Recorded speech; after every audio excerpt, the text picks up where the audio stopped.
심사위원은 3명이었고 모두 남자였다. 자유 연기입니다. 시작하세요. 이력서를 훑어보던 남자가 건조하게 말했다. 연기를 시작하려던 이원은 모든 걸 망치리라는 불안과 앞으로는 연기를 할 수 없을지도 모른다는 기분 나쁜 생각에 사로잡혔다. 오디션은 늘 그랬다. 입이 떨어지지 않을 것 같은 무서운 예감에 휘둘리고 실수를 하리라는 확신이 진짜 실수로 이어지고 내면이 팽팽하게 당겨졌다가 결국 너덜너덜해지는 지난한 과정을 거쳐도 결과가 좋을 날은 별로 없는. 저는 인류의 역사에서 첫 번째로 거짓말을 한 사람에게 묘한 매력을 느낍니다. 이원은 오노요코의 대사 중에서 사적인 영역에 해당하는 부분을 준비해왔다. 예를 들어, 그가 신을 영접했고 천국을 보았다는 말을 했을 때 사람들은 어떤 생각을 했을까? 그가 무엇을 느꼈든지 간에 자신의 거짓말을 타인과 나누고 싶었다는 것은 무척 흥미로운 점이지요. 목소리는 흔들리지 않았다. 3명의 심사위원은 뚱한 표정이었지만 주눅은 들지 않았다. 떨어뜨리려면 떨어뜨리라지. 이원은 시작할 때와 달리 신기할 정도로 만족스러운 기분으로 오디션을 마쳤다. 그리고 집에 가는 길에 전화를 받았다. 합격입니다. 2차 오디션 일정은 추후에 연락드리겠습니다. 어머니의 희생에서 어머니 역이라니. 아직 오디션이 2번이나 남았는데도 마음이 들떴다. 이원은 저녁을 대충 먹고 지역 커뮤니티 사이트에 접속해 보모를 구한다는 글을 올렸다. 오디션을 준비하려면 에스쁘아를 봐줄 사람이 필요했기 때문이다. 다음 주면 에스쁘아가 온다.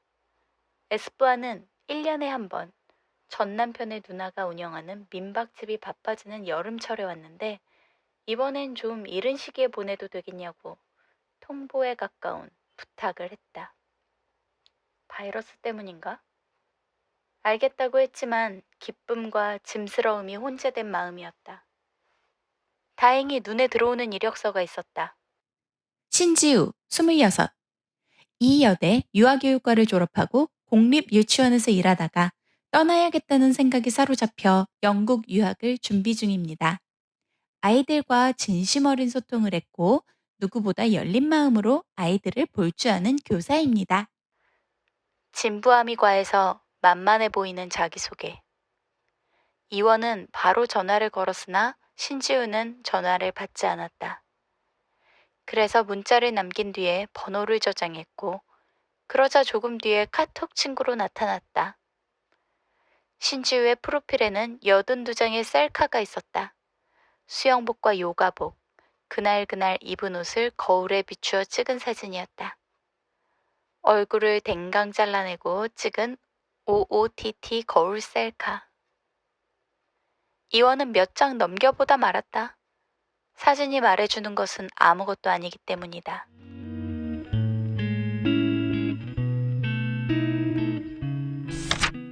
미스터리가 중요합니다. 입국장을 나온 아이가 이원에게 처음 건넨 말이었다. 미스터리는 중요해요. 아이는 그 말만 했다. 그동안 잘 지냈냐, 보고 싶었다. 인사하며 포옹하는 이원과 눈도 마주치지 않고 미스터리가 중요하다는 말만 반복해서 했다. 밥을 먹으면서도 주스를 마시러 들어간 카페에서도 같은 말만 중얼대는 아이를 보자 깊은 한숨이 나왔다. 야릇한 사건, 미해결 문제, 미스터리가 중요하고 어쩌고. 이원은 의문스러운 표정으로 전 남편을 보았지만 전 남편은 휴대전화만 들여다봤다. 결국 이원도 고개를 돌려 텅 빈 로비를 바라보았다. 공항이 이렇게까지 텅텅 빌 수가 있나? 상황이 이런데 미스터리쯤이야. 애써 그렇게 생각하려 했고 그러다 그러자 마음이 조금 가벼워졌다. 전 남편이 아이에 대해 말을 꺼낸 건 주차장에서였다. 누나 말이 요즘 정서가 좀 불안정하대. 왜? 연극을 시켰는데 영향이 좀 있나? 한국에서는 시키지 마. 뭘? 연기 같은 거. 대신 바둑을 좀 알아볼 수 있어? 바둑은 왜? 누나가 좋을 것 같아서. 이원은 넌 아이에 대해 아는 게 뭐니? 라고 물으려다 그냥 알겠다고 했다. 아들, 한 달 뒤에 만나자. 전 남편이 아이에게 작별 인사를 건넸지만 아이는 입을 꾹 다문 채 있다가 전 남편이 저만치 멀어졌을 때서야 씩 웃었다. 스토리는 중요하. 이원은 한 손으로 부드럽게 아이의 어깨를 감쌌다. 한국 나이로는 1학년이지만 프랑스 나이로는 아직 6살 반. TV에 나오는 배우들을 따라하며 자기도 하겠다고 생떼를 써서 연기학원 비슷한 곳에 갔다가 적응 못해 일주일 만에 포기한 아이. 그래서 한동안 슬픔에 잠겨 있었다고. 이런 것들을 세세하게 이야기해주는 사람은 전 남편의 누나이다. 이원이 프랑스 시민권자가 아니라는 이유로 결혼을 격렬하게 반대했던 사람. 여기 눌러 앉겠다고? 임신을 해서?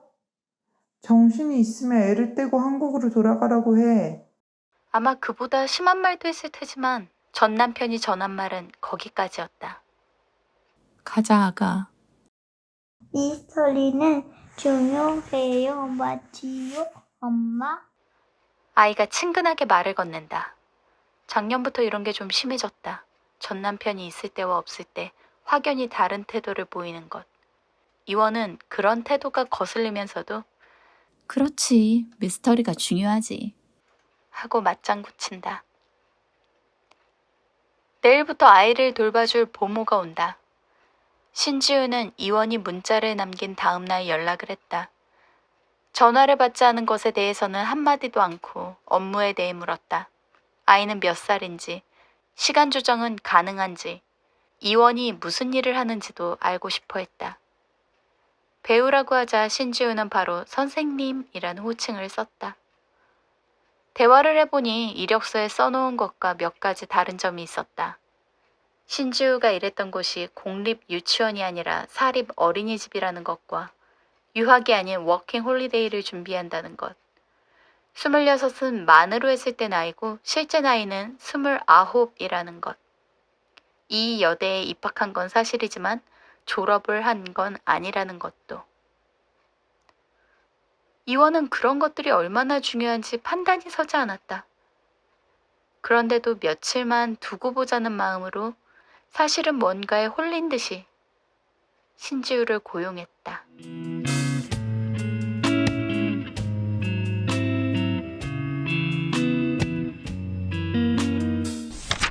엄청난 배역이네요. 신지우가 대본을 휘리릭 넘겨보며 말했다.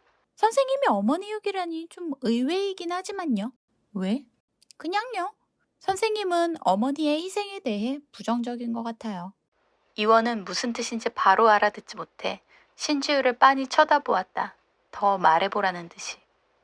저희 엄마는 제가 어렸을 때 고생을 많이 했어요. 네 자매를 키우시느라 낮에는 식당에 나가시고 새벽에는 시장에 나가 깐 도라지를 파셨죠.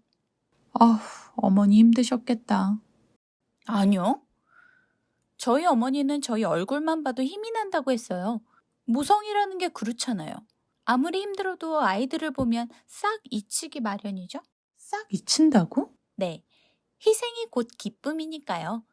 희생이 크면 클수록 기쁨도 커지는 거죠. 이원이 뭔가 말하려는데 에스쁘아가 끼어들었다. 누나, 도라지 뭐야? 신지우는 에스쁘아의 질문에는 대답하지 않고 이원에게 말했다. 아무튼 이렇게 큰 역할을 하신다니 존경스러워요. 최종 오디션에 붙어야 하는 거야. 그건 그냥 형식적인 거라면서요. 이러지 말고 저희 같이 촛불을 불어요. 제가 가서 케이크 사올게요. 신지우가 갑자기 몸을 일으켰다. 아니야. 마음만 받을게. 오늘은 내가 있으니까 지우 씨는 좀 일찍 들어가. 시급은 다 계산해서 줄게. 그 말에 신지우는 얼른 가방을 챙겼다. 그럼 내일 할까요? 에스쁘아, 내일 엄마 축하해주자. 누나가 내일 케이크 사올게. 지금 하면 안 돼? 에스쁘아가 간절한 눈빛으로 이원을 쳐다보았지만 신지우는 휴대폰과 가방을 챙기더니 손을 흔들며 집을 나갔다. 지우가 나가자 에스쁘아는 엄마 미워! 라는 말을 남기고 방으로 들어가 버렸다. 이원이 생각하기에 에스쁘아는 지우한테 집착하는 면이 있었다. 눈빛을 보면 확실한데 끈적끈적한 눈빛. 지우도 알까? 별거 아니라고 생각하겠지? 에스쁘아는 애라고 아이한테 그런 표현을 쓰는 건 옳지 않다고 지적할지도 모른다. 전에도 이원이 쓰는 단어를 꼬집어 교육적이지 않다고 충고한 적이 있지 않은가? 어젯밤 이원이 평소보다 1시간 늦게 귀가했을 때도 어이없는 잔소리를 했다. 늦을 수밖에 없는 상황을 충분히 설명했고 자기도 알겠다고 답장을 보냈으면서 선생님은 에스쁘아보다 더 중요한 게 있어요? 처음엔 잘못 들은 줄 알았다. 선생님한테 에스쁘아보다 중요한 게 있냐고요. 이원은 피곤했고 쓸데없이 기운을 쓰고 싶지 않아서 얼른 대답했다. 없어. 당연히 없지. 늦어서 미안. 선생님도 아시겠지만 엄마는 아이의 모든 것이잖아요. 이런 식으로 생기는 갑작스러운 공백, 예정이 없던 기다림, 엄마의 빈자리가 주는 두려움이 아이를 힘들게 만들어요. 이원은 왜 또 오버야? 라고 말하고 싶었지만 꼭 참았다. 잘 생각해 보세요. 지우는 그렇게 말하고 가버렸다. 당황스러웠다. 늦은 건 잘못이지만 미리 양해를 구했고 설사 양해를 구하지 않았다 해도 이건 좀 지나치지 않나? 지우가 식탁 위에 남겨놓은 메모는 더 가관이었다. 아이의 세계에는 오직 엄마뿐이다. 이원은 마음을 다잡았다. 오버만 안 하면 괜찮은 애야. 잘 웃고 활발하고 놀이터에도 자주 가고 에스쁘아한테 오목도 가르쳐줬잖아. 자신의 무릎에 앉혀놓고 하얀 돌, 검정 돌 하나씩 집어가며 느리고 상냥하게 가르치는 걸 이원도 보았다. 에스쁘아가 그렇게 얌전하게 심지어 행복한 표정으로 뭔가를 배우는 게 가능하다니. 이원은 살짝 감동했다. 바둑학원에서는 5분도 못 앉아있을 뿐 아니라 친구들의 바둑판을 뒤집고 돌아다녀서 이틀 만에 쫓겨났기 때문이다. 바둑 선생의 정중한 사과를 뒤로하고 옆에 있는 미술학원으로 들어갔다. 다행히 미술 선생은 에스쁘아를 받아주었다. 멀리 보셔야겠습니다. 그런 말을 하긴 했지만. 이원은 식탁에 홀로 앉아 김밥을 먹다가 뒤늦게 열이 받았다. 식탁에 있던 종이를 확 구겼다가 조금 뒤에 그걸 도로 펼쳐서 새 메모를 적었다. 대학로 알과 맥 소극장 3층 오후 1시 대본 외울 것.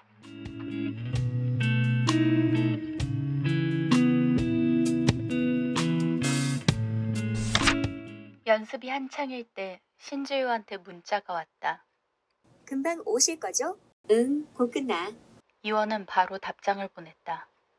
이러쿵저러쿵 길게 말하기가 귀찮아서 거짓말을 했다. 약속이 생겨서 9시엔 나가야 해요. 나 금방 가. 지우 씨는 문단속만 잘해주고 가. 그 문자에는 답장이 오지 않았다. 집에 도착하니 밤 10시가 조금 넘었다. 에스쁘아는 거실 소파에서 잠들어 있었고 놀랍게도 그 옆에 신지우가 앉아 있었다. 미안, 좀 늦었지. 미안하긴 뭐가 미안해. 누가 있으래? 이원은 미안하다는 말을 뱉는 동시에 사과할 필요는 없다는 생각이 들었다. 약속은 취소했어요. 신지우는 화가 난 것 같기도 하고 그냥 좀 뿌르퉁한 것 같기도 했다. 괜찮은데. 괜찮다고 문자 보냈잖아. 이원이 말하자 지우가 한숨을 쉬었다. 선생님. 응? 선생님은 선생님만 괜찮으면 다 괜찮아요? 응? 선생님은 이 세상에서 뭐가 제일 중요해요? 그 말을 듣는 순간 이원은 이해를 그만 잘라버릴까?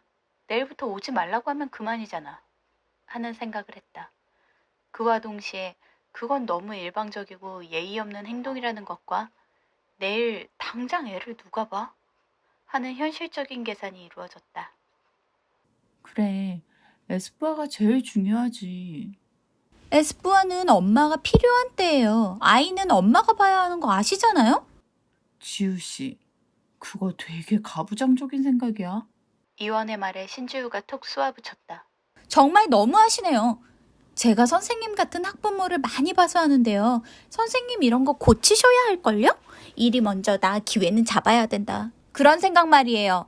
결국엔 다 후회하거든요. 그러니까 제 말은 엄마의 자격이라는 건 그 순간 이원은 이성을 잃고 신고 있던 구두를 벗어 지우에게 집어던졌다.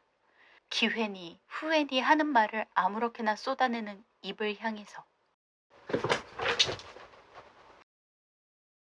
신발은 지우의 긴 머리카락을 스쳐 안쪽으로 휙 날아갔다. 신지우가 벌떡 일어나 거실 바닥에 떨어진 구두를 쳐다보았다. 이원도 구두를 봤다. 신지우는 벌린 입을 다물지 않고 잠시 서 있다가 인사도 없이 나가버렸다. 선생님은 엄마 자격이 없어요. 에스쁘아가 불쌍한 줄이나 아세요. 이런 말을 남기고서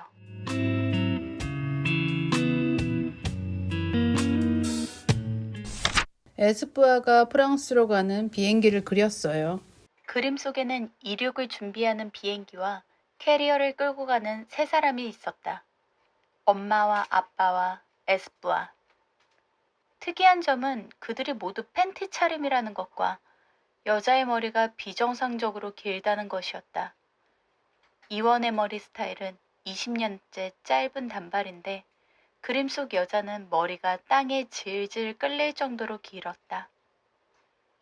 미술 선생이 구성이 과감하다, 개성이 강하다 칭찬하는 동안 이원은 그림 속 여자만 쳐다보았다. 아무리 봐도 귀신 같아. 비행기를 타는데 속옷만 입은 것도 그렇고 심지어 브래지어도 안 했잖아. 이원이 그 부분에 대해 묻자 선생이 웃으면서 말했다. 프랑스의 여름은 덥다면서요? 아이들 그림을 보실 땐 편견을 버리세요. 그러나 여전히 기괴했고 기분 나쁜 느낌이 남았다. 사실 그림에는 야한 코드도 있었는데 남자의 손이 여자의 가슴에 닿아 있었다. 미술 선생은 그걸 끝까지 모른 척했다. 에스쁘아는 왜 이런 그림을 그렸을까? 어떤 마음으로? 아이는 대답하지 않았다. 아가, 뭘 그리고 싶었어? 집으로 가는 길에 몇 번이나 물었지만 속 시원한 답을 주지 않았다. 아빠는 예쁜 엄마 많은데. 아이가 불쑥 입을 연 것은 엘리베이터를 탔을 때였다. 아빠가 뭐? 이원은 다급하게 되물었다. 아이는 대답이 없었다. 아빠가 예쁜 누나를 데리고 왔구나? 우리 에스쁘아랑 놀아주라고. 그랬어? 이원은 최대한 부드럽게 물었다. 아이의 눈빛이 잠깐 흔들렸으나 그게 다였다. 엘리베이터에서 내리자마자 아이는 그러면 어색함이 사라진다는 듯이 명랑하게 외쳤다. 엄마가 제일 좋아. 함박 스테이크 먹고 싶어요. 이원이 저녁을 하는 동안 에스쁘아는 소파에 누워 유튜브로 만화를 봤다. 아이에게 진실을 말하라고 다그칠 생각은 없었다. 그건 바보나 하는 짓이지.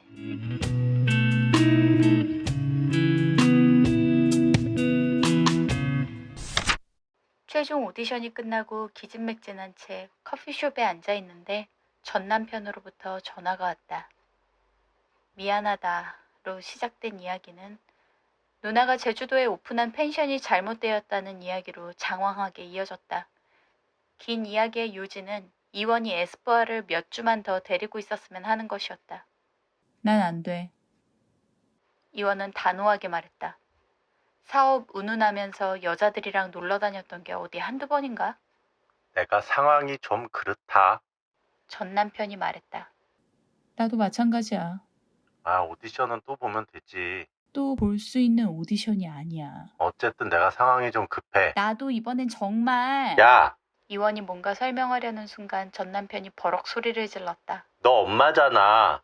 에스쁘아 누구 딴 사람이 낫니? 이원은 생각해보겠다고 말하고 전화를 끊었다.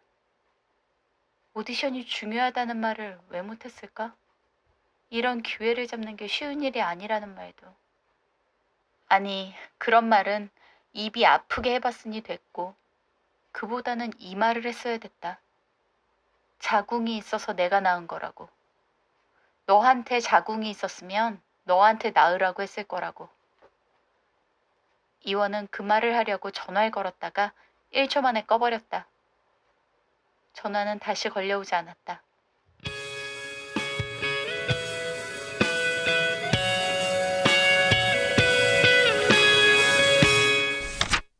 이원은 식당에서 포장해온 갈비찜을 흰 도자 면기에 옮겨 담았다.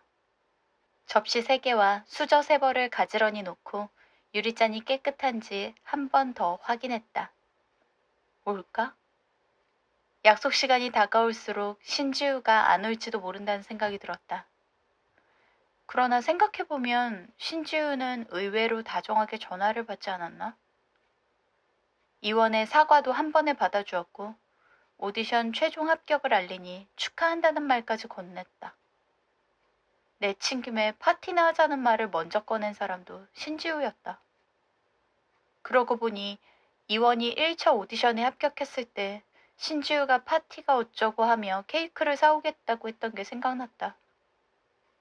다음 날에도 그 다음 날에도 케이크는 사오지 않았다. 그럴 거면 케이크 얘기는 왜 했을까? 그런 거짓말을 못 털어? 저는 인류 역사에서 첫 번째로 거짓말을 한 사람에게 묘한 매력을 느낍니다. 거짓말. 매력적인 재주. 따지고 보면 누구나 그런 재주를 가졌다. 얼마나 많이 가졌는지는 각자의 문제겠지만. 에스쁘아는 냉장고에 있는 초콜릿 크림 케이크를 자꾸만 들여다봤다. 아이는 그새 키가 자랐다. 공항에서 봤을 때보다 살도 좀 붙었다. 이원은 이거야말로 미스터리한 게 아닌가 하는 생각이 든다. 육체의 움직임은 이렇게 적나라하게 드러나는데 마음속은 전혀 알 수 없다는 것이. 벨이 울리자 에스쁘아가 얼굴 가득 미소를 머금고 현관으로 뛰어간다. 조금 뒤에는 신이 난 얼굴로 신지우의 다리를 꼭 끌어안고 들어온다. 과연 신지우가 에스쁘아를 맡아줄까? 믿고 맡길 사람이 있어야지. 애를 아무한테나 맡길 수는 없잖아. 이원이 말하면 신지우는 어떤 대답을 할까? 어이없는 표정으로 선생님한테 중요한 게 뭐냐고 물을까? 그럴 수도 있지만 아무렇지도 않게 비용에 대해 물을지도 모른다. 신지우 옆에 딱 붙어 홍소 짓고 있는 에스쁘아를 보니 자꾸 그 말이 떠오른다. 미스터리가 중요하다는 말. 이원은 신지우의 허벅지에 딱 붙어 있는 에스쁘아를 떼어내고 신지우가 편하게 앉을 수 있도록 의자를 빼준다.